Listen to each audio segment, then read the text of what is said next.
ಎಲ್ಲ ನನ್ನ ಮುದ್ದು ವಿದ್ಯಾರ್ಥಿಗಳಿಗೆ ರ್ಯಾಂಕರ್ ಸ್ಟಡಿ ಸರ್ಕಲ್ಗೆ ಸ್ವಾಗತ. ಈ ವಿಡಿಯೋವನ್ನು ನೋಡಿದವರು ಲೈಕ್ ಮಾಡಿ ಮತ್ತು ಪ್ರಥಮ ಬಾರಿಗೆ ನಮ್ಮ ಚಾನಲ್ಗೆ ಬಂದಿದ್ದಲ್ಲಿ ಹೆಚ್ಚಿನ ವಿಡಿಯೋಗಳಿಗಾಗಿ ಸಬ್ಸ್ಕ್ರೈಬ್ ಮಾಡ್ಕೊಳ್ಳಿ.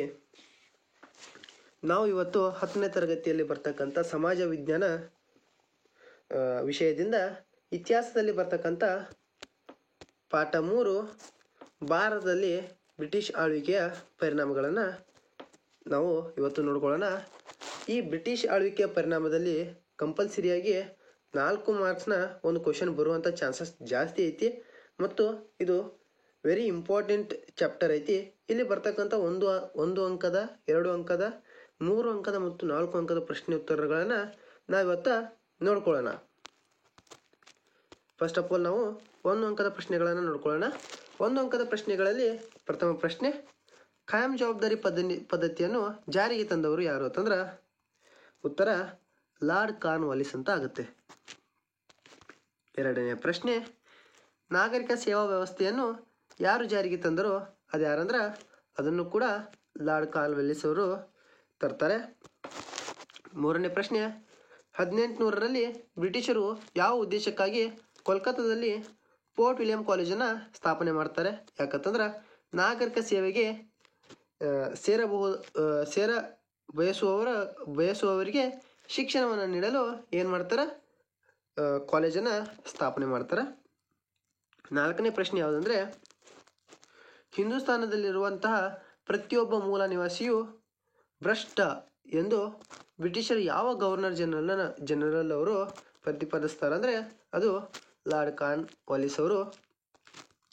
ಇವಾಗ 5ನೇ ಪ್ರಶ್ನೆ ಏನಂದರೆ, ಲಾರ್ಡ್ ಕಾರ್ನ್ವಾಲಿಸ್ ಅವರು ಪೊಲೀಸ್ ವಿಭಾಗದಲ್ಲಿ ಯಾವ ಹುದ್ದೆಯನ್ನು ಸೃಷ್ಟಿ ಮಾಡ್ತಾರೆ ಅಂದರೆ ಅದು ಯಾವುದಂದರೆ ಸೂಪರ್ಡೆಂಟ್ ಆಫ್ ಪೊಲೀಸ್ ಎನ್ನುವ ಹುದ್ದೆಯನ್ನು ಅವರು ಸೃಷ್ಟಿ ಮಾಡ್ತಾರೆ. 6ನೇ ಪ್ರಶ್ನೆ, ಭಾರತದ ಮೊದಲ ಬ್ರಿಟಿಷ್ ಗವರ್ನರ್ ಯಾರಂದರೆ ಅದು ಲಾರ್ಡ್ ವಾರ್ನ್ ಹೇಸ್ಟಿಂಗ್. ಇದು ಸ್ಪರ್ಧಾತ್ಮಕ ಪರೀಕ್ಷೆಯಲ್ಲಿ ಕೂಡ ತುಂಬ ಇಂಪಾರ್ಟೆಂಟ್ ಆಗಿರ್ತಕ್ಕಂಥ ಕ್ವಶನ್. 7ನೇ ಪ್ರಶ್ನೆ ಯಾವುದಂದರೆ, ಬ್ರಿಟಿಷ್ ಆಳ್ವಿಕೆಯಲ್ಲಿ ವ್ಯವಸ್ಥಿತ ಪೊಲೀಸ್ ವಿಭಾಗವನ್ನು ಯಾರು ಅಸ್ತಿತ್ವಕ್ಕೆ ತಂದರು? ಯಾರಂದರೆ ಲಾರ್ಡ್ ಕಾರ್ನ್ವಾಲಿಸ್ ಅವರು ತಂದರು. 8ನೇ ಪ್ರಶ್ನೆ ಯಾವುದಂದರೆ, ವಾರ್ನ್ ಹೇಸ್ಟಿಂಗ್ ಜಾರಿಗೆ ತಂದ 2 ಬಗೆಯ ನ್ಯಾಯಾಲಯಗಳು ಯಾವುವು? ಅವುಗಳಲ್ಲಿ ಒಂದನೇದು ದಿವಾನಿ ಅದಾಲತ್, ಇದು ನಾಗರಿಕ ನ್ಯಾಯಾಲಯ ಆಗಿರುತ್ತದೆ. 2ನೇದು ನಿಜಾಮತ್ ಅದಾಲತ್, ಇದು ಅಪರಾಧಿ ನ್ಯಾಯಾಲಯಗಳಾಗಿವೆ. ಇವೆರಡನ್ನು ವಾರ್ನ್ ಹೇಸ್ಟಿಂಗ್ ಅವರು ಜಾರಿಗೆ ತರ್ತಾರೆ. 9ನೇ ಪ್ರಶ್ನೆ, ಬ್ರಿಟಿಷ್ ಆಳ್ವಿಕೆಯಲ್ಲಿ ಪೊಲೀಸ್ ಕಾಯ್ದೆ ಯಾವಾಗ ಜಾರಿಗೆ ಬರುತ್ತೆ? ಅದು ಯಾವಾಗ ಅಂದರೆ 1861ರಲ್ಲಿ ಜಾರಿಗೆ ಬರುತ್ತೆ. 10ನೇ ಪ್ರಶ್ನೆ, ಸೈನ್ಯ ವ್ಯವಸ್ಥೆಯನ್ನು ಮರು ವಿನ್ಯಾಸಗೊಳಿಸಲು ಶಿಫಾರಸು ಮಾಡಿದಂಥ ಸಮಿತಿ ಯಾವುದು? ಯಾವುದಂದರೆ ಪಿಲ್ ಸಮಿತಿ ಎಂದು ಹೇಳ್ಬೋದು. ಇಲ್ಲಿ 11ನೇ ಪ್ರಶ್ನೆ ಯಾವುದಂದರೆ, ಬ್ರಿಟಿಷ್ ಸೈನ್ಯದಲ್ಲಿ ಭಾರತೀಯರಿಗೆ ಲಭಿಸುತ್ತಿದ್ದಂಥ ಅತ್ಯುನ್ನತ ಹುದ್ದೆ ಯಾವುದಂದರೆ ಅದು ಸುಬೇದಾರ್ ಹುದ್ದೆ. ಇನ್ನು ನೆಕ್ಸ್ಟ್ ನಾವು 12ನೇ ಪ್ರಶ್ನೆಗೆ ಹೋಗೋಣ. 12ನೇ ಪ್ರಶ್ನೆಯಲ್ಲಿ ಬನಾರಸ್ನಲ್ಲಿ ಸಂಸ್ಕೃತ ಕಾಲೇಜನ್ನು ಯಾರು ಪ್ರಾರಂಭಿಸಿದರು? ಯಾರಂದರೆ ಜೋನಾಥನ್ ಡಂಕನ್ ಅನ್ನೋರು ಪ್ರಾರಂಭ ಮಾಡ್ತಾರೆ. 13ನೇ ಪ್ರಶ್ನೆ ಯಾವುದಂದರೆ, ಆಧುನಿಕ ಭಾರತದ ಶಿಕ್ಷಣ ವ್ಯವಸ್ಥೆಗೆ ತಳಹದಿಯಾದಂಥ ಶಿಕ್ಷಣದ ವರದಿ ಯಾವುದಂದರೆ ಮೆಕಾಲೆ ವರದಿ ಎಂದು ನಾವು ಹೇಳ್ಬೋದು. 14ನೇ ಪ್ರಶ್ನೆ, 1857ರಲ್ಲಿ ಸ್ಥಾಪಿತವಾದ 3 ಹೊಸ ವಿಶ್ವವಿದ್ಯಾಲಯಗಳು ಯಾವುವು ಅಂದರೆ ಒಂದು ಕಲ್ಕತ್ತಾ ವಿಶ್ವವಿದ್ಯಾಲಯ, ಬಾಂಬೆ ಮತ್ತು ಮದ್ರಾಸ್ ವಿಶ್ವವಿದ್ಯಾಲಯಗಳು. ಇವು 3 1857ರಲ್ಲಿ ಹೊಸದಾಗಿ ಸ್ಥಾಪನೆ ಆಗ್ತವೆ. 15ನೇ ಪ್ರಶ್ನೆ, ಖಾಯಂ ಜಮೀನ್ದಾರಿ ಪದ್ಧತಿಯನ್ನು ಯಾವಾಗ ಮತ್ತು ಎಲ್ಲಿ ಜಾರಿಗೆ ತರಲಾಗ್ತದೆ ಅಂದರೆ 1893ರಲ್ಲಿ ಬಂಗಾಳ ಮತ್ತು ಬಿಹಾರ ಪ್ರಾಂತ್ಯಗಳಲ್ಲಿ ಜಾರಿಗೆ ತರಲಾಗ್ತದೆ. 16ನೇ ಪ್ರಶ್ನೆ, ಮಹಲ್ವಾರಿ ಪದ್ಧತಿಯನ್ನು ಜಾರಿಗೆ ತಂದವರು ಯಾರಂದರೆ RM ಬರ್ಡ್ಸ್ ಮತ್ತು ಜೇಮ್ಸ್ ಥಾಮ್ಸನ್ ಅವರು ಜಾರಿಗೆ ತರ್ತಾರೆ. 17ನೇ ಪ್ರಶ್ನೆ, ರೈತವಾರಿ ಪದ್ಧತಿಯನ್ನು ಜಾರಿಗೆ ತಂದವರು ಯಾರಂದರೆ ಅಲೆಕ್ಸಾಂಡರ್ ರೀಡ್ ಮತ್ತು ಥಾಮಸ್ ಮೊನ್ರೋ ಅವರು ಇದನ್ನು ರೈತವಾರಿ ಪದ್ಧತಿಯನ್ನು ಜಾರಿಗೆ ತರ್ತಾರೆ. ಅದು ಯಾವಾಗ ಅಂದರೆ 1792ರಲ್ಲಿ ಜಾರಿಗೆ ತರ್ತಾರೆ. ಮಹಲ್ ಎಂದರೆ ಏನರ್ಥ ಕೊಡುತ್ತೆ ಅಂದರೆ ತಾಲೂಕು ಎಂಬ ಅರ್ಥವನ್ನು ಕೊಡುತ್ತೆ. 19ನೇ ಪ್ರಶ್ನೆ, ಬ್ರಿಟಿಷ್ ಭೂ ಕಂದಾಯ ನೀತಿಗಳಿಂದ ಭಾರತದ ರೈತರು ಸಾಲದಲ್ಲೇ ಹುಟ್ಟಿ ಸಾಲದಲ್ಲೇ ಬದುಕಿ ಸಾಲದಲ್ಲೇ ಸತ್ತರು ಎಂದು ಯಾರು ಹೇಳುತ್ತಾರೆ? ಯಾರಂದರೆ ಚಾರ್ಲ್ಸ್ ಮೆಟ್ಕಾಫ್ ಅವರು ಹೇಳ್ತಾರೆ. 20ನೇ ಪ್ರಶ್ನೆ ಏನಂದರೆ, ಯಾರು ಚಾರ್ಟರ್ ಕಾಯ್ದೆಯ ಪ್ರಕಾರ ಬಂಗಾಳದ ಗವರ್ನರ್ನ ಜನರಲ್ನನ್ನು ಭಾರತದ ಗವರ್ನರ್ ಜನರಲ್ ಎಂದು ನಾಮಕರಣ ಮಾಡಲಾಯಿತು? ಅಂದರೆ ಅದು 1833ರ ಚಾರ್ಟರ್ ಕಾಯ್ದೆಯ ಪ್ರಕಾರ. 21ನೇ ಪ್ರಶ್ನೆ, ಸರ್ ಚಾರ್ಲ್ಸ್ ವುಡ್ ಆಯೋಗ ಯಾವ ವರ್ಷ ತನ್ನ ಶಿಫಾರಸುಗಳನ್ನು ನೀಡಿತಂದರೆ 1854ರಲ್ಲಿ ಶಿಫಾರಸನ್ನು ನೀಡುತ್ತೆ. ಇವಾಗ ನಾವು 22ನೇ ಪ್ರಶ್ನೆಯನ್ನು ನೋಡ್ಕೋಬೇಕಾದ್ರೆ, ಭಾರತದ ಸಂವಿಧಾನದ ರಚನೆಗೆ ಬುನಾದಿಯಾದಂತಹ ಕಾಯ್ದೆ ಯಾವುದಂದರೆ 1935ರ ಭಾರತದ ಸರ್ಕಾರ ಕಾಯ್ದೆ ಅಂತ ನಾವು ಹೇಳ್ಬೋದು. 23ನೇ ಪ್ರಶ್ನೆ ಯಾವುದಂದರೆ, ಭಾರತದಲ್ಲಿ ಭಾರತೀಯ ರಿಸರ್ವ್ ಬ್ಯಾಂಕ್ ಯಾವ ಕಾಯ್ದೆಯ ಪ್ರಕಾರ ಸ್ಥಾಪನೆ ಆಯ್ತಂದರೆ 1935ರ ಭಾರತ ಸರ್ಕಾರದ ಕಾಯ್ದೆಯ ಪ್ರಕಾರ ರಿಸರ್ವ್ ಬ್ಯಾಂಕ್ ಏನಾಗುತ್ತೆ, ಸ್ಥಾಪನೆ ಆಗುತ್ತೆ. ದೆನ್ ನೆಕ್ಸ್ಟ್ 24ನೇ ಕ್ವಶನ್ ಏನಂದರೆ, ಪಾಲಿಸಿ ಆಫ್ ಅಸರ್ಷನ್ ಎಂದರೆ ಏನು? ಪಾಲಿಸಿ ಆಫ್ ಅಸರ್ಷನ್ ಅಂದರೆ ಏನು ಅಂತ. ಇದಕ್ಕೆ ಉತ್ತರ ಏನಂದರೆ, ಬ್ರಿಟಿಷರು ಕಾನೂನು ರೂಪಿಸುವ ಪ್ರಕ್ರಿಯೆಯಲ್ಲಿ ಭಾರತೀಯರಿಗೂ ಕೂಡ ಏನು ಕೊಡ್ತಾರೆ ಅಂದರೆ ಅವಕಾಶ ಮತ್ತು ಪ್ರಾತಿನಿಧ್ಯತೆಯನ್ನು ನೀಡ್ತಾರೆ. ಹಾಗೂ ಭಾರತೀಯರು ಬ್ರಿಟಿಷರ ಬಗೆಗೆ ತಿಳಿದಿರುವ ಅಭಿಪ್ರಾಯಗಳನ್ನು ತಿಳಿಸಲು ಭಾರತೀಯರಿಗೆ ಅವಕಾಶ ನೀಡ್ತಾರೆ. ಇದನ್ನು ಏನಂತ ಕರೀತಾರೆ? ಪಾಲಿಸಿ ಆಫ್ ಅಸರ್ಷನ್ ಅಂತ ಕರೀತಾರೆ. 25ನೇ ಪ್ರಶ್ನೆ ಯಾವುದಂದರೆ, ಮುಸ್ಲಿಮರಿಗೆ ಪ್ರತ್ಯೇಕ ರಾಜಕೀಯ ಪ್ರಾತಿನಿಧ್ಯ ನೀಡಿದಂಥ ಪ್ರತ್ಯೇಕ ಚುನಾವಣಾ ಮತಗಟ್ಟೆ ವ್ಯವಸ್ಥೆಯನ್ನು ಜಾರಿಗೆ ತಂದಂಥ ಶಾಸನ ಯಾವುದಂದರೆ 1909ರ ಮಿಂಟೋ ಮಾರ್ಲೆ ಸುಧಾರಣೆಗಳ ಪ್ರಕಾರ ಏನು ಮಾಡ್ತಾರೆ ಅಂದರೆ 1909ರ ಮಿಂಟೋ ಮಾರ್ಲೆ ಸುಧಾರಣೆಗಳ ಪ್ರಕಾರ ಏನು ಮಾಡ್ತಾರೆ? ಪ್ರತ್ಯೇಕ ಚುನಾವಣಾ ಮತಗಟ್ಟೆಗಳನ್ನು ಮುಸ್ಲಿಮರಿಗೆ ನೀಡ್ತಾರೆ. 26ನೇ ಪ್ರಶ್ನೆ, ನಿರ್ದೇಶನ ಮಂಡಳಿ ಜಾಗದಲ್ಲಿ ನಿಯಂತ್ರಣ ಮಂಡಳಿಯನ್ನು ಯಾವ ಕಾಯ್ದೆಯ ಪ್ರಕಾರ ಹುಟ್ಟಿಸಲಾಯಿತು? ಅಂದರೆ ಅದಕ್ಕೆ ಉತ್ತರ 1787ರ ಪೀಟ್ಸ್ ಇಂಡಿಯಾ ಕಾಯ್ದೆ ಅಂತ ನಾವು ಹೇಳ್ಬೋದು. 27ನೇ ಪ್ರಶ್ನೆ, 1858ರಲ್ಲಿ ಭಾರತದ ಮೊದಲ ವೈಸ್ರಾಯಾಗಿ ಯಾರು ನೇಮಕಗೊಳ್ತಾರೆ? ಅಂದರೆ ಲಾರ್ಡ್ ಕ್ಯಾನಿಂಗ್ ಅವರು. 28ನೇ ಪ್ರಶ್ನೆ, ಮಿಂಟೋ ಮಾರ್ಲೆ ಸುಧಾರಣೆ ಕಾಯ್ದೆ ಎಂದು ಯಾವ ಶಾಸನವನ್ನು ಕರೀತಾರೆ? ಅಂದರೆ 1909ರ ಭಾರತೀಯ ಪರಿಷತ್ ಕಾಯ್ದೆಯನ್ನು ನಾವು ಮಿಂಟೋ ಮಾರ್ಲೆ ಸುಧಾರಣೆ ಕಾಯ್ದೆ ಅಂತ ಕರಿಬಹುದು. 29ನೇ ಪ್ರಶ್ನೆ ಯಾವುದಂದರೆ, ಮಾಂಟೆಗೊ ಚೇಮ್ಸ್ಫರ್ಡ್ ಸುಧಾರಣಾ ಕಾಯ್ದೆ ಯಾವ ಶಾಸನ ಕಾಯ್ದೆಯನ್ನು ಕರೆಯುತ್ತಾರೆ? ಅಂದರೆ ಭಾರತ ಸರ್ಕಾರದ ಕಾಯ್ದೆ. ಅದು 1919ರಲ್ಲಿ ಜಾರಿಗೆ ಬಂದಿರುತ್ತೆ. 29ನೇ ಪ್ರಶ್ನೆ ಯಾವುದಂದರೆ, ಭಾರತದಲ್ಲಿ ಫೆಡರಲ್ ಕೋರ್ಟ್ ಸ್ಥಾಪನೆಗೆ ಅವಕಾಶ ನೀಡಿದಂತಹ ಶಾಸನ ಯಾವುದಂದರೆ 1935ರ ಭಾರತ ಸರ್ಕಾರದ ಕಾಯ್ದೆ ಅಂತ ನಾವು ಹೇಳ್ಬೋದು. ಇವಾಗ ನಾವು 2 ಅಥವಾ 3 ಅಂಕದ ಪ್ರಶ್ನೆಗಳನ್ನು ನೋಡ್ಕೊಂಡು ಹೋಗೋಣ. ಇಲ್ಲಿ ಪ್ರಥಮ ಪ್ರಶ್ನೆ ಯಾವುದಂದರೆ, ಬ್ರಿಟಿಷ್ ಆಡಳಿತ ಕಾಲದ ನಾಗರಿಕ ಸೇವಾ ವ್ಯವಸ್ಥೆಯನ್ನು ವಿವರಿಸಿ. ಅದಕ್ಕೆ ಉತ್ತರ ಏನಂದರೆ, ಲಾರ್ಡ್ ಕಾರ್ನ್ ವಾಲಿಸ್ನಿಂದ ನಾಗರಿಕ ಸೇವಾ ವ್ಯವಸ್ಥೆ ಜಾರಿಗೆ ಬರುತ್ತೆ. ನೌಕರರ ಭ್ರಷ್ಟತೆಯನ್ನು ತಡೆಯಲು 1773ರಲ್ಲಿ ರೆಗ್ಯುಲೇಟಿವ್ ಕಾಯ್ದೆಯನ್ನು ಜಾರಿಗೆ ತರ್ತಾರೆ. 1800ರಲ್ಲಿ ನಾಗರಿಕ ಸೇವೆಗೆ ಸೇರಬಯಸುವವರಿಗೆ ಶಿಕ್ಷಣ ವ್ಯವಸ್ಥೆಯನ್ನು ನೀಡಲು ಏನು ಮಾಡ್ತಾರೆ? ಕೋಲ್ಕತ್ತಾದಲ್ಲಿ ಫೋರ್ಟ್ ವಿಲಿಯಂ ಕಾಲೇಜನ್ನು ಸ್ಥಾಪನೆ ಮಾಡ್ತಾರೆ. ಮತ್ತು 1853ರ ನಂತರ ನಾಗರಿಕ ಸೇವೆಗೆ ಮಾಡುವ ಎಲ್ಲ ನೇಮಕಾತಿಗಳನ್ನು ಸ್ಪರ್ಧಾತ್ಮಕ ಪರೀಕ್ಷೆಗಳ ಮೂಲಕ ಮಾಡಲಾಯಿತು. ನೆಕ್ಸ್ಟ್, ಲಾರ್ಡ್ ಕಾರ್ನ್ ವಾಲಿಸ್ ಅವರು ಹಿಂದೂಸ್ತಾನದಲ್ಲಿರ್ತಕ್ಕಂಥ ಪ್ರತಿಯೊಬ್ಬ ಮೂಲ ನಿವಾಸಿಯು ಭ್ರಷ್ಟ ಎಂದು ಪ್ರತಿಪಾದಿಸ್ತಾರೆ. ಭಾರತೀಯರನ್ನು ಕೆಳದರ್ಜೆಯ ಉದ್ಯೋಗಗಳನ್ನು ಮಾತ್ರ ನೀಡಬೇಕು ಅಂತ ಅವರು ಹೇಳ್ತಾರೆ. ಇನ್ನು ನೆಕ್ಸ್ಟ್ 2ನೇ ಪ್ರಶ್ನೆ ಏನಂದರೆ, ಬ್ರಿಟಿಷರ ಕಾಲದಲ್ಲಿ ಪೊಲೀಸ್ ವ್ಯವಸ್ಥೆಯಲ್ಲಿ ಜಾರಿಗೆ ತಂದಂಥ ಸುಧಾರಣೆಗಳು ಯಾವುವು? ಅಂದರೆ ಉತ್ತರ ಏನಂತ ಬರುತ್ತೆ ಅಂದರೆ,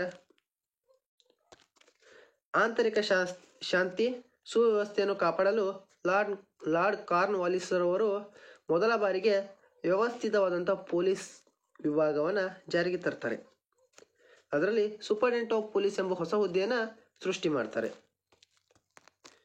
ಮತ್ತು 1793ರಲ್ಲಿ ಪ್ರತಿ ಜಿಲ್ಲೆಯನ್ನು ಠಾಣೆಗಳನ್ನಾಗಿ ವಿಭಜಿಸಿ ಪ್ರತಿ ಠಾಣೆಯಲ್ಲಿ ಕೊತ್ವಾಲ್ನ ಅಧೀನದಲ್ಲಿಯೂ ಹಳ್ಳಿಗಳನ್ನು ಚೌಕಿದಾರ ಅಧೀನದಲ್ಲಿಯೂ ಇರುವಂತೆ ಮಾಡಲಾಯಿತು. ಕೊತ್ವಾಲರುಗಳು ಹಳ್ಳಿಗಳ ಕಳ್ಳತನ, ಅಪರಾಧಗಳು, ದರೋಡೆಗಳು ನಿಯಂತ್ರಣದ ಜವಾಬ್ದಾರಿಗಳನ್ನು ಹೊಂದಿದ್ದರು. ನೆಕ್ಸ್ಟ್, ಪೊಲೀಸ್ ಅಧಿಕಾರಿಗಳು ಮ್ಯಾಜಿಸ್ಟ್ರೇಟ್ಗಳ ಅಧೀನಕ್ಕೊಳಪಟ್ಟರು ಹಾಗೂ ಪೊಲೀಸ್ ವ್ಯವಸ್ಥೆಯು ನಿರಂತರ ಬದಲಾವಣೆಗಳನ್ನು ಒಳಗಾಯಿತು. 1861ರ ಪೊಲೀಸ್ ಕಾಯ್ದೆಯನ್ನು ಜಾರಿಗೊಳಿಸಲಾಯಿತು. ಆದರೆ ಅಧಿಕಾರಿಗಳ ನೇಮಕಾತಿಯಲ್ಲಿ ಭಾರತೀಯರಿಗೆ ಏನೂ ಅವಕಾಶ ಇರಲಿಲ್ಲ. ನೆಕ್ಸ್ಟ್ ಪಾಯಿಂಟ್, 1902ರ ಪೊಲೀಸ್ ಕಮಿಷನ್ ಕಾಯ್ದೆಯು ವಿದ್ಯಾರ್ಹತೆಯನ್ನು ಪಡೆದಿರತಕ್ಕಂಥವರು ಅಧಿಕಾರಿಗೆ ಹುದ್ದೆಗೆ ನೇಮಕಾತಿ ಅವಕಾಶವನ್ನು ಕಲ್ಪಿಸಿಕೊಡುತ್ತದೆ. ನೆಕ್ಸ್ಟ್, ಮೂರನೇ ಪ್ರಶ್ನೆ ಯಾವುದಂದರೆ, ಈಸ್ಟ್ ಇಂಡಿಯಾ ಕಂಪನಿ ಮೂಲಕ ದೇಶದಲ್ಲಿ ಬ್ರಿಟಿಷರು ರೂಪಿಸಿದಂಥ ನ್ಯಾಯಾಂಗ ವ್ಯವಸ್ಥೆಯನ್ನು ವಿವರಿಸಿ. ಒಂದನೇದು, ಬಂಗಾಳದಲ್ಲಿ ದ್ವಿ-ಆಡಳಿತ ಜಾರಿಗೆ ತರ್ತಾರೆ. ಹೊಸ ನ್ಯಾಯಾಂಗ ವ್ಯವಸ್ಥೆಯನ್ನು ಜಾರಿಗೆ ತರ್ತಾರೆ. ವಾರ್ನ್ ಹೇಸ್ಟಿಂಗ್ನಿಂದ 2 ಬಗೆಯ ನ್ಯಾಯಾಲಯಗಳು ಜಾರಿಗೆ ಬರ್ತವೆ. ಅವುಗಳು ಯಾವ್ಯಾವು ಅಂದರೆ, ದಿವಾನಿ ಅದಾಲತ್ ಎಂಬುದು ನಾಗರಿಕ ನ್ಯಾಯಾಲಯ ಮತ್ತು ನಿಜಾಮತ್ ಅದಾಲತ್ ಎಂಬುದು ಅಪರಾಧ ನ್ಯಾಯಾಲಯಗಳನ್ನು ಸ್ಥಾಪನೆ ಮಾಡ್ತಾನೆ. ಹಿಂದೂಗಳಿಗೆ ಹಿಂದೂ ಶಾಸ್ತ್ರದ ಗ್ರಂಥಗಳ ಪ್ರಕಾರ ಮತ್ತು ಮುಸ್ಲಿಮರಿಗೆ ಮುಸ್ಲಿಮ್ನ ಪರಿಷತ್ತುಗಳ ಕಾಯ್ದೆಗಳ ಪ್ರಕಾರ ನ್ಯಾಯದಾನ ನೀಡಲಾಗುತ್ತಿತ್ತು. ಅಪರಾಧ ಪ್ರಕರಣಗಳಿಗೆ ಬಂದಾಗ ಎಲ್ಲರಿಗೂ ಇಸ್ಲಾಂ ಕಾನೂನುಗಳ ಪ್ರಕಾರ ಅಪರಾಧಗಳನ್ನು ನೀಡಲಾಗುತ್ತಿತ್ತು. ನಾಗರಿಕ ನ್ಯಾಯಾಲಯಗಳು ಯುರೋಪಿನ ಜಿಲ್ಲಾಧಿಕಾರಿಗಳ ಅಧ್ಯಕ್ಷತೆಯಲ್ಲಿ ಕಾರ್ಯನಿರ್ವಹಿಸುತ್ತಿದ್ದವು. ಅಪರಾಧಗಳು ನ್ಯಾಯಾಲಯಗಳು ಯುರೋಪಿಯನ್ನರ ಮೇಲ್ವಿಚಾರಣೆಯಲ್ಲಿಯೇ ಕಾರ್ಯನಿರ್ವಹಿಸುತ್ತಿದ್ದವು. ಯಾಕಂದರೆ ಇಲ್ಲಿ ಯಾವುದೇ ಆದಂಥ ಭಾರತೀಯರಿಗೆ ನ್ಯಾಯಾಧೀಶರಾಗಿ ಇರಲು ಅವಕಾಶ ಕೊಡ್ತಿರಲಿಲ್ಲ. ಇನ್ನು ನೆಕ್ಸ್ಟ್ 4ನೇ ಪ್ರಶ್ನೆ ಯಾವುದಂದರೆ, ಬ್ರಿಟಿಷ್ ಶಿಕ್ಷಣದಿಂದ ಉಂಟಾದ ಪರಿಣಾಮಗಳು ಯಾವುವು, ಅಥವಾ ಬ್ರಿಟಿಷ್ ಶಿಕ್ಷಣವು ಭಾರತದ ಹೊಸ ತಲೆಮಾರನ್ನು ಸೃಷ್ಟಿಸಿತು. ಈ ಹೇಳಿಕೆಯನ್ನು ಸ್ಪಷ್ಟೀಕರಿಸಿ.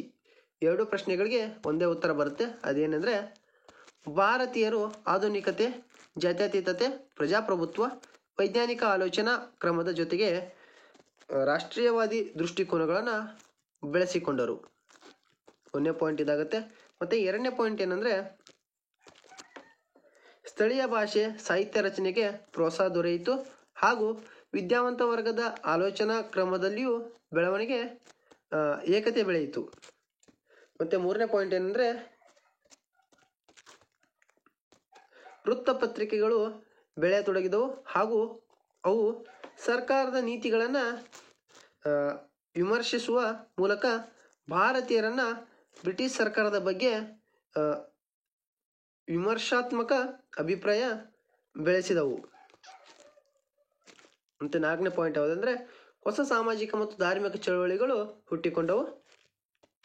ನೆಕ್ಸ್ಟ್ 5ನೇ ಪಾಯಿಂಟ್, ಜಗತ್ತಿನಾದ್ಯಂತ ನಡೆಯುತ್ತಿದ್ದಂಥ ಸ್ವತಂತ್ರ ಚಳವಳಿಗಳ ಪ್ರಭಾವ ಭಾರತೀಯರ ಮೇಲೆಯೂ ಬೀರಲಾರಂಭಿಸಿತು. 7ನೇ ಪಾಯಿಂಟ್, ಭಾರತೀಯರು ತಮ್ಮ ಸಾಂಸ್ಕೃತಿಕ ಪರಂಪರೆಗಳನ್ನು ಅರಿತುಕೊಳ್ಳಲು ಸಾಧ್ಯವಾಯಿತು. 7ನೇ ಪಾಯಿಂಟ್ ಏನಂದರೆ, J.R. ಮಿಲ್, ರೂಸೋ, ಮಾಂಟೆಸ್ಕೋ ಮುಂತಾದವುಗಳ ಚಿಂತನೆಗಳು ಭಾರತೀಯರ ವಿದ್ಯಾವಂತರ ಆಲೋಚನಾ ಕ್ರಮದಲ್ಲಿ ಏನು ಮಾಡ್ತದೆ ಅಂದರೆ ನಾವೀನ್ಯತೆಯನ್ನು ತರುತ್ತದೆ. ಇನ್ನು ನೆಕ್ಸ್ಟ್ 5ನೇ ಕ್ವಶನ್ ಯಾವುದಂದರೆ, ಮಹಲ್ವಾರಿ ಪದ್ಧತಿ ಎಂದರೇನು, ಅದನ್ನು ವಿವರಣೆ ಮಾಡಿ. ಮಹಲ್ ಎಂದರೆ ತಾಲೂಕು ಎಂದಂಥ ಅರ್ಥವನ್ನು ಕೊಡುತ್ತೆ. ಬ್ರಿಟಿಷ್ ಆಳ್ವಿಕೆ ಪ್ರಾಂತ್ಯಗಳಲ್ಲಿ ಮಹಲುಗಳಿಗೆ ಸಾಮೂಹಿಕ ಒಪ್ಪಂದಗಳನ್ನು ಮಾಡಿಕೊಂಡು ಸರ್ಕಾರಕ್ಕೆ ತೆರಿಗೆಯನ್ನು ಸಲ್ಲಿಸುವ ಪದ್ಧತಿಯನ್ನು ಮಹಲ್ವಾರಿ ಪದ್ಧತಿ ಎಂದು ಕರೆಯುತ್ತಾರೆ. ಈ ಪದ್ಧತಿಯನ್ನು RM ಬೋರ್ಡ್ ಮತ್ತು ಜೇಮ್ಸ್ ಥಾಮ್ಸನ್ ಈ ವ್ಯವಸ್ಥೆಯನ್ನು ಜಾರಿಗೆ ತಂದಿರ್ತಾರೆ. ಇದು ಉತ್ತರ ಪ್ರದೇಶ, ಮಧ್ಯಪ್ರದೇಶ, ಪಂಜಾಬ್, ದೆಹಲಿಯಲ್ಲಿ ಜಾರಿಗೆ ಬಂದಿರುತ್ತೆ. ದೊಡ್ಡ ಮತ್ತು ಸಣ್ಣ ಪ್ರಮಾಣದ ಜಮೀನ್ದಾರರು ಈ ಪದ್ಧತಿಯ ಭಾಗವಾಗಿರ್ತಾರೆ. ಕಂಪನಿಯ ಸರ್ಕಾರದ ಅಧಿಕಾರಿಗಳು ಜಮೀನನ್ನು ಆಗುವ ಉತ್ಪಾದನೆಗಿಂತ ಹೆಚ್ಚಿನ ಮೊತ್ತದ ವಾರ್ಷಿಕ ಪಾವತಿಗಳನ್ನು ನಿರ್ಧರಿಸಿದ್ದರಿಂದ ಅನೇಕ ಜಮೀನ್ದಾರರು ತಮ್ಮ ಭೂ ಮಾಲೀಕತ್ವವನ್ನು ಏನು ಮಾಡ್ತಾರೆ, ಕಳ್ಕೊಂಡ್ಬಿಡ್ತಾರೆ. ನೆಕ್ಸ್ಟ್, ಉತ್ಪಾದನೆಗಿಂತ ಕಂದಾಯ ಹೆಚ್ಚಾಗಿದ್ದರಿಂದ ಕೃಷಿಕರು ನಿರ್ಗತಿಕರಾಗುತ್ತಾರೆ. ಯಾಕಂತಂದರೆ ಉತ್ಪಾದನೆಗಿಂತ ಜಾಸ್ತಿ ಆದಂಥ ಕಂದಾಯವನ್ನು ಕೇಳಿದಾಗ ಅವ್ರು ಎಲ್ಲಿಂದ ಕೊಡಬೇಕಾಗುತ್ತೆ. ಇವಾಗ ನಾವು 6ನೇ ಪ್ರಶ್ನೆ ಕಡೆಗೆ ಹೋಗೋಣ. 6ನೇ ಪ್ರಶ್ನೆ ಏನಂದರೆ, ಸಂವಿಧಾನಾತ್ಮಕ ಬೆಳವಣಿಗೆಗೆ ಕಾರಣವಾದ ಬ್ರಿಟಿಷರು ಜಾರಿಗೆ ತಂದಂತಹ ವಿವಿಧ ಕಾಯ್ದೆಗಳ ಹೆಸರುಗಳನ್ನು ಬರೆಯಿರಿ. ಅವುಗಳಲ್ಲಿ ಫಸ್ಟ್ನೇದು ರೆಗ್ಯುಲೇಟಿಂಗ್ ಕಾಯ್ದೆ ಬರುತ್ತೆ. ಅದು 1773ರ ರೆಗ್ಯುಲೇಟಿಂಗ್ ಕಾಯ್ದೆ, 1784ರ ಪಿಟ್ಸ್ ಇಂಡಿಯಾ ಕಾಯ್ದೆ, 1813ರ ಚಾರ್ಟರ್ ಕಾಯ್ದೆ, 1833ರ ಚಾರ್ಟರ್ ಕಾಯ್ದೆ, 1858ರ ಭಾರತ ಸರ್ಕಾರದ ಕಾಯ್ದೆ, 1861ರ ಭಾರತ ಪರಿಷತ್ ಕಾಯ್ದೆ, 1809ರ ಭಾರತದ ಪರಿಷತ್ ಕಾಯ್ದೆ. ಇದನ್ನು ಮಿಂಟೋ ಮಾರ್ಲೆ ಸುಧಾರಣಾ ಕಾಯ್ದೆ ಅಂತಲೂ ಕೂಡ ಕರೀತಾರೆ. 1919ರ ಭಾರತ ಪರಿಷತ್ ಕಾಯ್ದೆ, ಇದನ್ನು ಮಾಂಟೆಗೋ ಜೇಮ್ಸ್ ಬರ್ಡ್ ಸುಧಾರಣಾ ಕಾಯ್ದೆ ಅಂತಲೂ ಕೂಡ ಕರೀತಾರೆ. 1935ರ ಭಾರತೀಯ ಸರ್ಕಾರದ ಕಾಯ್ದೆ ಅಂತ ನಾವು ಹೇಳ್ಬೋದು. ನೆಕ್ಸ್ಟ್ ನಾವು 7ನೇ ಪ್ರಶ್ನೆ ಕಡೆಗೆ ಹೋಗಬೇಕಾದ್ರೆ, ಬ್ರಿಟಿಷರು ಜಾರಿಗೆ ತಂದಂಥ ರೈತವಾರಿ ಪದ್ಧತಿಯ ಕುರಿತು ವಿವರಿಸಿ. ಇದೇನಿದೆ ಇದು ಒಂಥರ ಫಿಕ್ಸ್ ಏನಂತಾರೆ 4 ಮಾರ್ಕ್ಸ್ಗೆ ಕೇಳುವಂಥ ಪ್ರಶ್ನೆ ಇದೆ. ಇದು ತುಂಬ ಇಂಪಾರ್ಟೆಂಟ. ಎಲ್ಲರೂ ಇದನ್ನು ಚೆನ್ನಾಗಿ ನೋಡ್ಕೊಳ್ಳಿ. ಇದರಲ್ಲಿ ಫಸ್ಟ್ ಪಾಯಿಂಟ್ ಏನಂದರೆ, ಬಾರಾಮಹಲ್ ಪ್ರಾಂತ್ಯದಲ್ಲಿ ಅಲೆಕ್ಸಾಂಡರ್ ರೀಡ್ ಜಾರಿಗೆ ತಂದನು. ಥಾಮಸ್ ಮನ್ರೋ ಮದರಾಸು ಮತ್ತು ಮೈಸೂರು ಪ್ರಾಂತ್ಯಗಳಲ್ಲಿ ಈ ಪದ್ಧತಿಯನ್ನು ಜಾರಿಗೆ ತರ್ತಾರೆ. ಸರ್ಕಾರ ಮತ್ತು ರೈತರ ನಡುವೆ ನೇರ ಸಂಪರ್ಕ ಕಲ್ಪಿಸಲಾಯಿತು. ಭೂ ಉಳುಮೆ ಮಾಡುತ್ತಿದ್ದಂಥವನೇ ಇದನ್ನು ಭೂಮಿಯ ಮಾಲೀಕ ಎಂದು ಸರ್ಕಾರ ಮಾನ್ಯತೆ ನೀಡಿತು. ರೈತರೇ ನೇರವಾಗಿ ಉತ್ಪನ್ನದ 50% ಭಾಗವನ್ನು ಕಂದಾಯ ರೂಪದಲ್ಲಿ ಸರ್ಕಾರಕ್ಕೆ ಸಲ್ಲಿಸಬೇಕಾಯಿತು. ನೆಕ್ಸ್ಟ್, ಈ ಪದ್ಧತಿಯಲ್ಲಿ ಹೆಚ್ಚಿನ ವಾರ್ಷಿಕ ಮೊತ್ತಕ್ಕೆ ಕಂದಾಯ ನಿಗದಿಯಾದ ಕಾರಣ ರೈತರು ಸಂಕಷ್ಟಗಳಿಗೆ ಒಳಗಾದರು. ನೆಕ್ಸ್ಟ್, ರೈತರು ಬೆಳೆ ಫಸಲು ನೀಡದಿದ್ದಾಗ ಕಂದಾಯ ಕಟ್ಟಲು ಸಾಲದ ಸುಳಿಗೆ ಸಿಲುಕಿಕೊಂಡರು ಎಂದು ಆಗುತ್ತೆ. ಇವಾಗ 8ನೇ ಕ್ವಶನ್ನ ಏನಂದರೆ, 1773ರ ರೆಗ್ಯುಲೇಟಿಂಗ್ ಕಾಯ್ದೆ ಹೊಂದಿದ್ದ ನಿಬಂಧನೆಗಳು ಯಾವುವು ಅಂತ ನೋಡೋಣ. ಅವು ಯಾವುಗಳೆಂದರೆ, ಫಸ್ಟ್ನೇ ಪಾಯಿಂಟ್, ಬಂಗಾಳದ ಪ್ರೆಸಿಡೆನ್ಸಿಯು ಉಳಿದ 2 ಪ್ರೆಸಿಡೆನ್ಸಿಗಳಾದಂಥ ಮುಂಬೈ ಮತ್ತು ಮದ್ರಾಸುಗಳ ಮೇಲೆ ಅಧಿಕಾರ ಪಡೆಯಿತು. 2ನೇ ಪಾಯಿಂಟ್ ಏನಂದರೆ, ಬಂಗಾಳದ ಗವರ್ನರನು 3 ಪ್ರೆಸಿಡೆನ್ಸಿಗಳಿಗೆ ಗವರ್ನರ್ ಜನರಲ್ ಆದನು. ಮತ್ತು 3ನೇ ಪಾಯಿಂಟ್ ಏನಂದರೆ, ಗವರ್ನರ್ ಜನರಲ್ನಿಗೆ ಬಾಂಬೆ, ಮದ್ರಾಸು ಪ್ರೆಸಿಡೆನ್ಸಿಗಳಿಗೆ ನಿಯಂತ್ರಿಸುವ ಅಧಿಕಾರವನ್ನು ನೀಡಿತು. ಬಂಗಾಳ ಸರ್ಕಾರ ಮತ್ತು ಇಂಗ್ಲೆಂಡ್ನ ನಿರ್ದೇಶಕ ಮಂಡಳಿ ಪೂರ್ವಾನುಮತಿ ಇಲ್ಲದೆ ಬಾಂಬೆ ಮತ್ತು ಮದ್ರಾಸ್ಗಳ ಯಾರ ಮೇಲೆಯೂ ಯುದ್ಧ ಮತ್ತು ಶಾಂತಿಯನ್ನು ಸಂವಾದವನ್ನು ಮಾಡಿಕೊಳ್ಳುವಂತಿಲ್ಲ. ಯಾಕಂದರೆ ಯಾವುದೇ ರೀತಿಯ ಯುದ್ಧ ಮಾಡಬೇಕು ಅಂದರೆ ಮತ್ತು ಯಾವುದೇ ರೀತಿಯ ಸಂವಾದ ಮಾಡ್ಕೋಬೇಕಂದ್ರೆ ಬಂಗಾಳ ಸರ್ಕಾರ ಮತ್ತು ಇಂಗ್ಲೆಂಡಿನ ನಿರ್ದೇಶನ ಮಂಡಳಿಯ ಅನುಮತಿಯನ್ನು ನೀಡ್ಕೊಳ್ಳೇಬೇಕಾಗಿರುತ್ತೆ.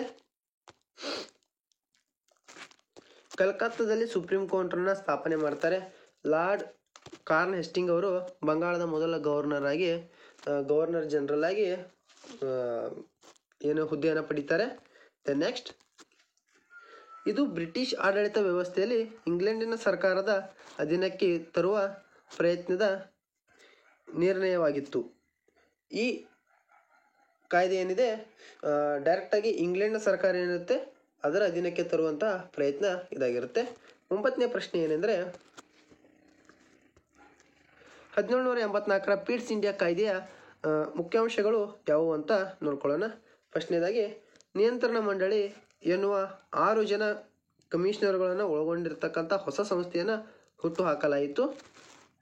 2ನೇ ಪಾಯಿಂಟ್ ಏನೆಂದರೆ ಈ ಮಂಡಳಿ ನಾಗರಿಕ ಮತ್ತು ಮಿಲಿಟರಿ ಕಂದಾಯದ ವಿಷಯಗಳಲ್ಲಿ ನಿರ್ಧರಿಸುವ, ನಿಯಂತ್ರಿಸುವ ಮತ್ತು ಮೇಲ್ವಿಚಾರಣೆ ನಡೆಸುವಂಥ ಅಧಿಕಾರವನ್ನು ಪಡೆದಿತ್ತು. ಈ ಕಾಯ್ದೆಯ ಭಾರತೀಯರ ರಾಜಕೀಯ ಹಕ್ಕುಗಳನ್ನು ಮೊಟಕುಗೊಳಿಸಿತು.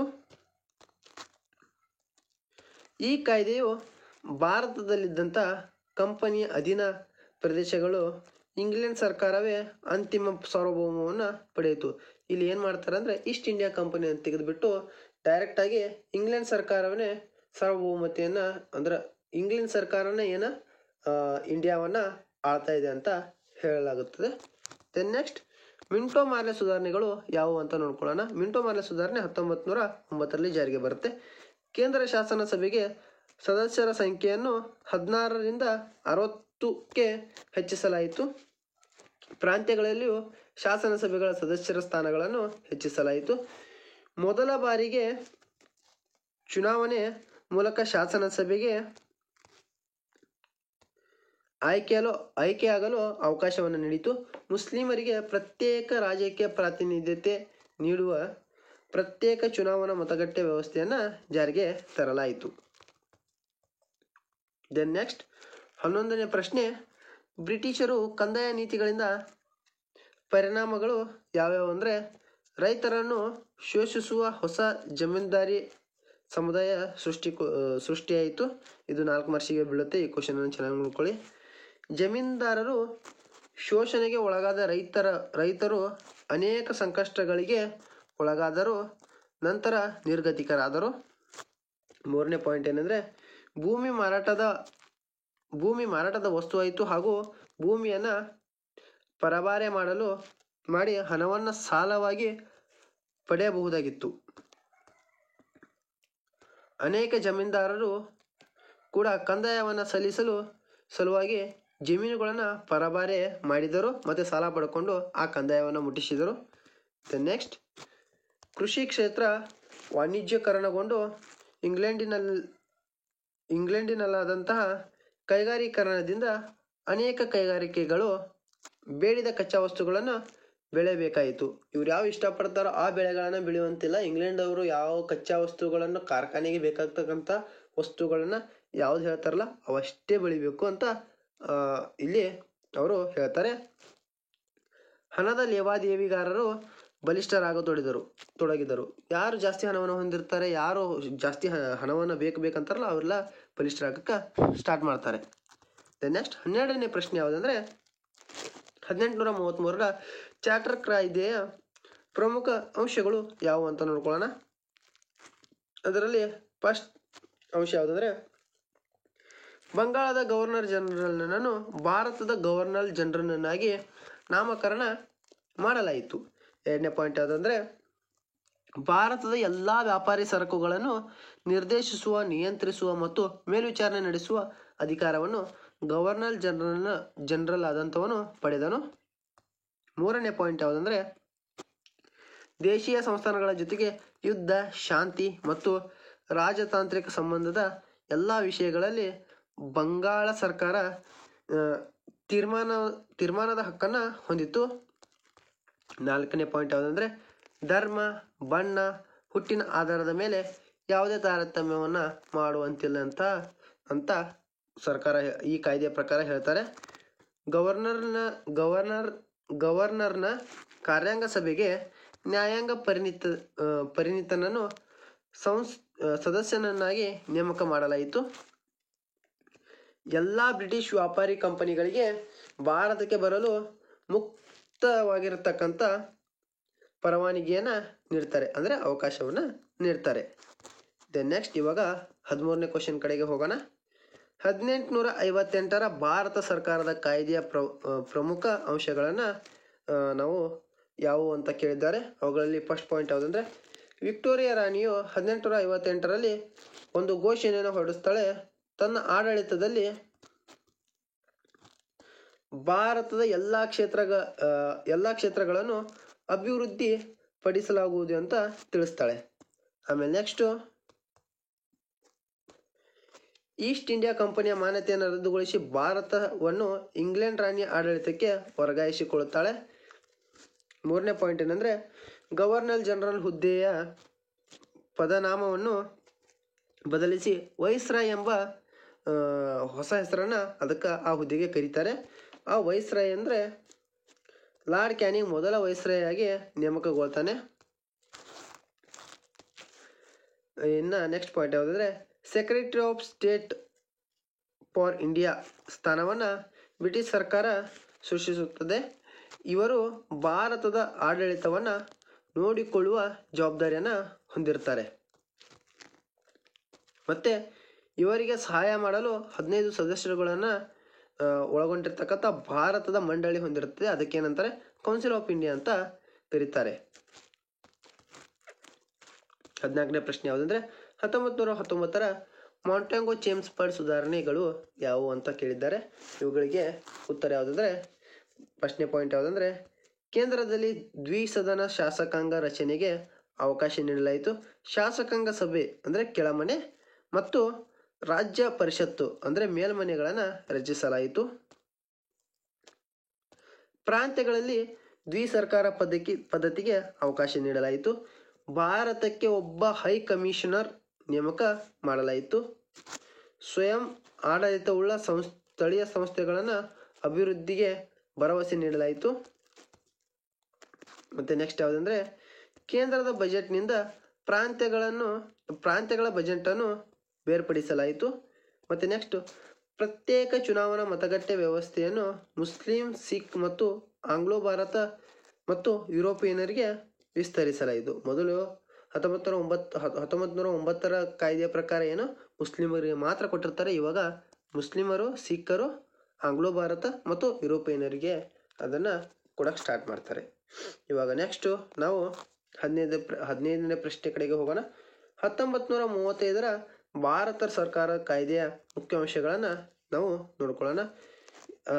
ಇದನ್ನು ಏನಂತ ಕರೀತಾರೆ ಅಂದರೆ, ಭಾರತ ಸಂವಿಧಾನದ ಬುನಾದಿ ಅಂತ ಹೆಂಗೆ ಸಮರ್ಪಣೆ ಮಾಡ್ತಾರೆ ಅಂತ ಇಲ್ಲಿ ಕೇಳಿದ್ದಾರೆ. ನಾವು ಇದರದ ಉತ್ತರವನ್ನು ನೋಡ್ಕೊಂಡು ಹೋಗೋಣ. ಭಾರತ ಸಂವಿಧಾನ ರಚನೆಗೆ ಈ ಕಾಯ್ದೆಯು ಬುನಾದಿಯಾಗಿದೆ. ಅದು ಹೆಂಗಂದ್ರೆ ನೋಡ್ಕೊಳ್ಳೋಣ ಮುಂದೆ. ಈ ಕಾಯ್ದೆಯು ರೂಪುಗೊಳ್ಳಲು ಮೋತಿಲಾಲ್ ನೆಹರು ಅವರ ಅಧ್ಯಕ್ಷತೆಯಲ್ಲಿ ತಯಾರಾದ 1928ರ ವರದಿ ಮುಖ್ಯವಾಗಿದೆ. ಭಾರತ ಸಂವಿಧಾನದ ಬಹುತೇಕ ಅಂಶಗಳು ಈ ಕಾಯ್ದೆಯನ್ನೇ ಆಧಾರಿತವಾಗಿ ರಚಿತವಾಗಿವೆ. ಈ ಕಾಯ್ದೆಯು ಭಾರತಕ್ಕೆ ಸಂಪೂರ್ಣ ಜವಾಬ್ದಾರಿಯುತ ಸರ್ಕಾರ ರಚಿಸುವ ಅವಕಾಶವನ್ನು ನೀಡ್ತೈತಿ. ಬ್ರಿಟಿಷ್ ಪ್ರಾಂತ್ಯ, ದೇಶೀಯ ಸಂಸ್ಥಾನ ಹಾಗೂ ಆಶ್ರಿತ ರಾಜ್ಯಗಳನ್ನೊಳಗೊಂಡ ಅಖಿಲ ಭಾರತ ಒಕ್ಕೂಟ ರಚನೆಗೆ ಅವಕಾಶವನ್ನು ನೀಡ್ತೈತಿ. ಆಮೇಲೆ ಕೇಂದ್ರದಲ್ಲಿ ದ್ವಿ ಸರ್ಕಾರವನ್ನು ಸ್ಥಾಪನೆ ಮಾಡ್ತೈತಿ. ಭಾರತೀಯ ರಿಸರ್ವ್ ಬ್ಯಾಂಕನ್ನು ಸ್ಥಾಪನೆ ಮಾಡ್ತೈತಿ. ಪ್ರಾಂತ್ಯಗಳಲ್ಲಿ ಸರ್ಕಾರ ಪದ್ಧತಿಯನ್ನು ರದ್ದು ಮಾಡಿ ಏನು ಮಾಡ್ತೈತಿ ಅಂದರೆ ಸ್ವಾಯತ್ತತೆಯನ್ನು ನೀಡ್ತೈತಿ. ಫೆಡರಲ್ ಕೋರ್ಟನ್ನು ಸ್ಥಾಪನೆ ಮಾಡಲಾಯಿತು. ಈ ಕಾಯ್ದೆಯ ಪ್ರಕಾರ ಫೆಡರಲ್ ಕೋರ್ಟನ್ನು ಸ್ಥಾಪನೆ ಮಾಡಲಾಯಿತು. ನೆಕ್ಸ್ಟ್ ನಾವು ಇವಾಗ ಖಾಯಂ ಜವಾಬ್ದಾರಿ ಪದ್ಧತಿಯ ಕುರಿತು ವಿವರಣೆ ಮಾಡೋಣ. ಈ ಖಾಯಂ ಜವಾಬ್ದಾರಿ ಪದ್ಧತಿ 4 ಮಾರ್ಕ್ಸಿಗೆ ಬರುವಂಥ ಕ್ವಶನ್ ಆಗಿದೆ. ಇದನ್ನು ಒಂದ್ಸರಿ ಕರೆಕ್ಟಾಗಿ ನೋಡ್ಕೊಳ್ಳಿ. ಖಾಯಂ ಜವಾಬ್ದಾರಿ ಪದ್ಧತಿಯು ರೈತರನ್ನು ಸಾಲದಲ್ಲಿಯೇ ಹುಟ್ಟಿ, ಸಾಲದಲ್ಲಿಯೇ ಬದುಕಿ, ಸಾಲದಲ್ಲಿಯೇ ಸಾಯುವಂತೆ ಮಾಡಿತು ಎಂದು ಹೇಗೆ ಎಂದು ವಿಮರ್ಶಿಸಿ ಅಂತ ಇಲ್ಲಿ ಕ್ವಶನನ್ನು ಕೇಳಿದ್ದಾರೆ. ಇದಕ್ಕೆ ಉತ್ತರ ಯಾವುದಂದರೆ, ಲಾರ್ಡ್ ಕಾರ್ನ್ವಾಲಿಸ್ 1793ರಲ್ಲಿ ಬಂಗಾಳ ಮತ್ತು ಬಿಹಾರ್ನಲ್ಲಿ ಇದನ್ನು ಜಾರಿಗೆ ತರ್ತಾನೆ. ಭೂ ಮಾಲೀಕರಾದ ಜಮೀನ್ದಾರರು ಪ್ರತಿ ವರ್ಷ ನಿಗದಿಪಡಿಸಿದಂಥ ಕಂದಾಯ ಮೊತ್ತವನ್ನು ಸರ್ಕಾರಕ್ಕೆ ನಿರ್ದಿಷ್ಟ ದಿನಕ್ಕೆ ಮೊದಲೇ ಸಲ್ಲಿಸಬೇಕಾಗಿತ್ತು. ಭೂ ಮಾಲೀಕರಾದಂತಹ ಜಮೀನ್ದಾರರು ಸರ್ಕಾರಕ್ಕೆ ಸಲ್ಲಿಸಬೇಕಾದ ಮೊತ್ತಕ್ಕಿಂತ ಹೆಚ್ಚಿಗೆ ರೈತರಿಂದ ವಸೂಲಿ ಮಾಡಿ ಲಾಭ ಗಳಿಸುತ್ತಿದ್ದರು. ಜಮೀನ್ದಾರ ಎಂಬ ಹೊಸ ಸಾಮಾಜಿಕ ವರ್ಗ ಸೃಷ್ಟಿಯಾಯಿತು. ನೆಕ್ಸ್ಟ್, ಬರಗಾಲ ಅಥವಾ ಅಧಿಕ ಮಳೆ ಕಾರಣದಿಂದ ಕಂದಾಯ ವಸೂಲಿ ಸಾಧ್ಯವಾಗದೆ ಸರ್ಕಾರಕ್ಕೆ ಸಲ್ಲಿಸಬೇಕಾದ ಹಣದ ಮೊತ್ತವನ್ನು ಸಲ್ಲಿಸಲಾಗದಿದ್ದರೆ ಜಮೀನ್ದಾರರಿಂದ ಭೂಮಿಯ ಒಡೆತನವನ್ನು ಬ್ರಿಟಿಷರು ಏನು ಮಾಡ್ತಿರ್ತಾರೆ ಅಂದರೆ ಹಿಂದಕ್ಕೆ ಪಡೆದುಕೊಳ್ತಿರ್ತಾರೆ. ಈ ಕಾಯ್ದೆಯ ವ್ಯವಸ್ಥೆಯಿಂದ ಬ್ರಿಟಿಷರಿಗೆ ಮತ್ತು ಜಮೀನ್ದಾರರಿಗೆ ಲಾಭವಾಯಿತು ಹೊರತು ರೈತರಿಗೆ ಯಾವುದೇ ರೀತಿಯಾದಂಥ ಲಾಭವಾಗಲಿಲ್ಲ. ರೈತ ಕೂಲಿ ಕಾರ್ಮಿಕರು ಜಮೀನ್ದಾರರಿಂದ ಬಹುಮುಖಿ ಶೋಷಣೆಗೆ ಒಳಪಡ್ತಾರೆ. ಚಾರ್ಲ್ಸ್ ಮೆಟ್ಕಾಫ್ ಹೇಳುವಂತೆ ಬ್ರಿಟಿಷರ ಕಂದಾಯ ನೀತಿಗಳಿಂದ ಭಾರತದ ರೈತರು ಸಾಲದಲ್ಲಿಯೇ ಹುಟ್ಟಿ ಸಾಲದಲ್ಲಿಯೇ ಬದುಕಿ ಸಾಲದಲ್ಲಿಯೇ ಸತ್ತರು ಎಂದು ಅವರು ಹೇಳ್ತಾರೆ. ಈ ಎಲ್ಲ ಕ್ವಶನ್ಗಳನ್ನು ನಾವು ಈ ವಿಡಿಯೋದಲ್ಲಿ ನೋಡ್ಕೊಂಡಿದ್ದೇವೆ. ಇವತ್ತು ನಾವು ಎಲ್ಲ ಕ್ವಶನ್ಗಳ ಬಗ್ಗೆ ಅಧ್ಯಯನ ಮಾಡಿದ್ದೇವೆ. ಇವತ್ತು ನಾವು ಪಾಠ 3 ಭಾರತದಲ್ಲಿ ಬ್ರಿಟಿಷರ ಆಳ್ವಿಕೆಯ ಪರಿಣಾಮಗಳನ್ನು ಎಲ್ಲ ನೋಡ್ಕೊಂಡಿದ್ದೇವೆ. ಇದರಲ್ಲಿ ನಾವು ಕಂಪಲ್ಸರಿಯಾಗಿ 4 ರಿಂದ 5 ಮಾರ್ಕ್ಸ್ ಕ್ವಶನ್ನು ಬಂದೇ ಬರುತ್ತೆ. ಇದನ್ನು ಚೆನ್ನಾಗಿ ಅಧ್ಯಯನ ಮಾಡಿರಿ. ಮತ್ತು ನಮ್ಮ ಚಾನಲ್ಗೆ ಪ್ರಥಮ ಬಾರಿ ಬಂದವರು ಸಬ್ಸ್ಕ್ರೈಬ್ ಮಾಡ್ಕೊಳ್ಳಿ ಮತ್ತು ನಮ್ಮ ಈ ವಿಡಿಯೋನ ಲೈಕ್ ಮಾಡಿ. ಮತ್ತು ನೆಕ್ಸ್ಟ್ ಏನಂದರೆ ಬೆಲ್ ಐಕಾನನ್ನು ಟಚ್ ಮಾಡಿ ಮತ್ತು ನಿಮ್ಮ ಎಲ್ಲ ಫ್ರೆಂಡ್ಸ್ಗೆ ಈ ವಿಡಿಯೋನ ಶೇರ್ ಮಾಡಿ. ಇದು ತುಂಬ ಇಂಪಾರ್ಟೆಂಟ್ ಆಗಿರ್ತಕ್ಕಂಥ ವಿಷಯದ ವಿಡಿಯೋ ಆಗಿದೆ. ಮತ್ತು ನಿಮ್ಮ 10ನೇ ತರಗತಿಯ ಎಕ್ಸಾಮ್ಗೆ ನಾನು ಆಲ್ ದ ಬೆಸ್ಟ್ ಹೇಳ್ತೇನೆ. ಎಲ್ಲರೂ ಚೆನ್ನಾಗಿ ಓದ್ಕೊಳ್ಳಿ ಮತ್ತು ಚೆನ್ನಾಗಿರ್ತಕ್ಕಂಥ ಮಾರ್ಕ್ಸ್ಗಳನ್ನು ತಗೊಳ್ಳಿ. ಮತ್ತು ನಾವು ನೆಕ್ಸ್ಟ್ ವಿಡಿಯೋಲ್ಲಿ ಸಿಗೋಣ ಅಂತ ಹೇಳ್ತಾ ಧನ್ಯವಾದಗಳೊಂದಿಗೆ ನಾವು ಈ ವಿಡಿಯೋನ ಮುಗಿಸೋಣ.